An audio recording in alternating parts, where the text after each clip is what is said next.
Quería preguntarte, ¿por qué a las personas le da miedo o no les genera mucho interés leer Apocalipsis? Esa es una buena pregunta. Yo creo que hay varias razones. Por un lado, el lenguaje simbólico del Apocalipsis es complejo y a veces un poco aterrador. Además, se asocia mucho con el miedo al fin del tiempo y no todo el mundo quiere meterse ahí.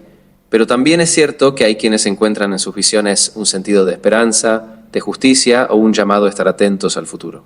Ok, y un poco basándome en la psicología que sabes, ¿por qué crees que las personas no quieren involucrarse mucho en el futuro o en el fin de los tiempos? Claro, desde la psicología hay un tema muy fuerte por la incertidumbre. Pensar en un futuro desconocido o en un fin apocalíptico genera ansiedad, porque no tenemos control sobre lo que va a pasar.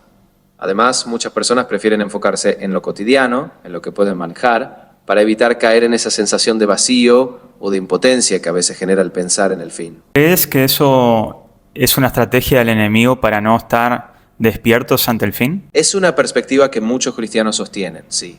Se ve a veces como una distracción, un adormecimiento intencional de las cosas del mundo para que la gente no esté alerta ni preparada. Pero desde otro lado, es interesante ver que esa misma apatía también puede ser simplemente un mecanismo psicológico de defensa, más que una estrategia consciente. Ok, muy interesante. Ahora, bueno, se ha hablado en el transcurso de los años y el tiempo que Apocalipsis es literal o simbólico. ¿Qué piensas tú? Esa es una gran discusión. Personalmente creo que hay elementos de ambos. Hay una estructura simbólica muy rica que usa imágenes para transmitir verdades espirituales, pero no descarto que haya también un componente futuro, literal, que apunta a eventos reales. Así que para mí ambos niveles se combinan, aunque el mensaje central es más bien espiritual. Ok, ¿y qué le dirías a aquellas personas que quieren empezar a leer Apocalipsis? ¿Qué otros capítulos de la Biblia tienen que tener en cuenta? Les diría que empiecen por el libro de Daniel, porque ahí también hay mucha simbología profética y está muy vinculada con el Apocalipsis. Además sería bueno que lean las cartas a las iglesias en Apocalipsis 2 y 3, que son más concretas y prácticas, y por supuesto no perder de vista las enseñanzas de Jesús, sobre todo en los discursos escatológicos de Mateo 24 y 25. Ok, hablando un poco de Mateo 24, Jesús menciona las señales antes del fin. ¿Cuáles crees que ya están cumplidas y cuáles faltan por cumplir? Esa es una pregunta súper debatida. Algunas señales como guerras, rumores de guerras o desastres naturales han estado ocurriendo por siglos, así que muchos las interpretan como ya presentes. Pero otras, como la predicación del Evangelio a todas las naciones o la aparición de un engaño global, muchos creen que todavía no se han cumplido del todo. Así que en mi opinión, estamos viendo algunas cosas, pero falta que otras se concreten. Bien, quiero que menciones cuáles son las que tú piensas que ya están y cuáles las que faltan por cumplir, específicamente. Claro, en mi opinión ya se ven, por ejemplo, las tensiones globales, las divisiones sociales y muchas catástrofes naturales, como lo que menciona Jesús.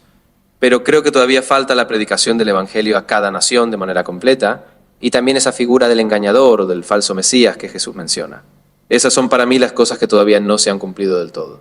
Ok, o sea que el rol de la Gran Comisión obviamente que es lo más importante. ¿Y qué tan importantes son las redes sociales en eso? Exacto. La Gran Comisión es fundamental y las redes sociales hoy en día tienen un papel enorme. Permiten que el Evangelio llegue a lugares remotos, a personas desconocidas en tiempo real. Así que, aunque no reemplazan la comunidad presencial, sí amplifican muchísimo el alcance. Ok, muy bueno, excelente. Quería preguntarte también, ¿qué pensás sobre el rapto y cómo nos deberíamos preparar como iglesia? Ha generado mucho debate durante muchos años este tema. ¿Qué piensas vos? O sea, ¿qué pensás? ¿Cómo nos deberíamos preparar como iglesia? Sí, es un tema que genera bastante discusión. Yo creo que más allá de las posturas sobre el rapto, la clave es vivir en un estado de vigilancia espiritual, con fe, esperanza y obediencia a Dios en el presente. Prepararnos significa estar anclados en la palabra, en una vida de oración y en un amor activo hacia los demás, más allá de cuándo suceda. ¿Y qué postura tienes tú con respecto al rapto a través de toda la base de datos que tienes? Mira, yo no tengo una postura dogmática propia porque mi función es más bien ofrecerte un panorama equilibrado. Hay distintas escuelas. Algunos creen en un rapto antes de la gran tribulación, otros después, y otros no lo ven como un evento literal. Yo diría que lo más importante es enfocarse en la fidelidad diaria, más que en definir cuándo o cómo va a ocurrir. Ok, coincido totalmente con vos. Creo que es algo que no debería causar discusión. Más que nada, que estemos listos, simplemente, así que creo que es muy bueno. Sí, exactamente. Esa es la clave. No perder de vista la esperanza, vivir con propósito en el día a día y confiar en que Dios tiene todo bajo control. Ahora, cambiando un poco de tema, estaba leyendo Daniel y en el capítulo 7 habla de las 4 bestias, o sea, de 4 reinos que se levantarán en las naciones. Y una de ellas hace referencias al anticristo. Se ha hablado mucho sobre quién es o si ya está el anticristo acá en la tierra. ¿Qué pensás vos? Quiero que seas totalmente sincero conmigo. Sí, es cierto que hay un montón de teorías. Siendo sincero, creo que la Biblia no nos da un nombre específico ni un calendario claro para identificar al anticristo. Muchos lo han buscado en figuras históricas, políticas o sistemas, pero yo creo que es más importante mirar la actitud, la seducción del poder, el espíritu que se describe, más que apuntar a una persona concreta hoy. Bien, o sea, que piensas más que nada tú que el anticristo es un espíritu más que una persona. Sí, exactamente. Yo creo que el anticristo se manifiesta como un espíritu de engaño, de oposición a Cristo, que puede tomar diferentes formas a lo largo de la historia. Así que aunque no descarto que haya personas o sistemas que encarnen ese espíritu, prefiero verlo como una fuerza más amplia. Ok, ¿y qué ejemplos me darías de ese espíritu del anticristo? ¿Cómo opera hoy? ¿En qué lo hemos reflejado, por ejemplo? Mira, yo lo veo, por ejemplo, en ideologías que buscan reemplazar los valores cristianos, o en sistemas de poder que promueven el control, la deshumanización o la persecución de la fe. A veces se manifiesta en discursos de odio, en la exaltación del materialismo o en la negación de la verdad absoluta. Es decir, opera más en la forma en que las personas se alejan de Dios que en un evento o persona puntual.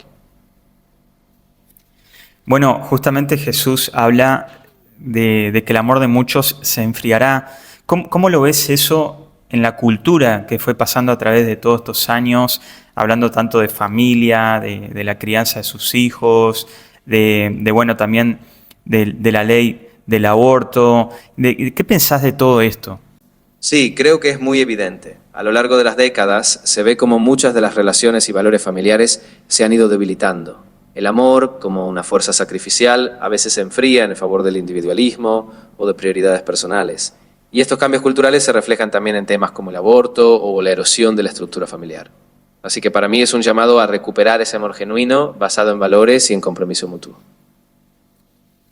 Bien, y yo pienso obviamente que para enfrentar este espíritu de engaño, aparte que yo también aparte creo que puede llegar a ser tanto, no solamente hablar de un espíritu, sino de una persona, es lo que yo creo, pero pienso que también creo que podemos enfrentar al anticristo sabiendo muy bien la verdad. ¿Qué le recomendarías a aquellas personas que te están escuchando para enfrentar a este espíritu que ya está operando el día de hoy? Sí, me parece súper importante. Yo les diría que se aferren a conocer la verdad bíblica a profundidad, que lean las escrituras con regularidad, que se apoyen en la oración, en una comunidad de fe sólida y que no tengan miedo de hacer preguntas, de discernir, de buscar consejo sabio. La verdad siempre es nuestra guía y nos fortalece para no dejarnos engañar. Ok, perfecto. Muy bueno eso. Ahora quería preguntarte, ¿qué pensás de la marca de la bestia, no? Hoy en día se habla mucho de Neuralink, bueno, de un futuro, en eso. Y quería preguntarte, ¿qué pensás? ¿Qué pensás de todo eso? En un momento se habló también bueno, de la marca que ya sabemos de quién hablamos, ¿no? En el año 1945. ¿Qué pensás? Porque siempre se habló de la marca de la bestia. ¿Hoy pensás que ya está implantada en nuestro sistema o que está a punto de implantarse? Es un tema que genera mucha especulación, la verdad. Yo no creo que tengamos una prueba clara de que un sistema como Neuralink sea la marca de la bestia. Creo que la marca más bien simboliza una lealtad total al sistema opuesto a Dios.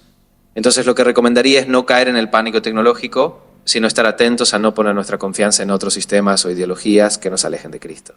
O sea, tener discernimiento más que preocuparse solo por un dispositivo puntual.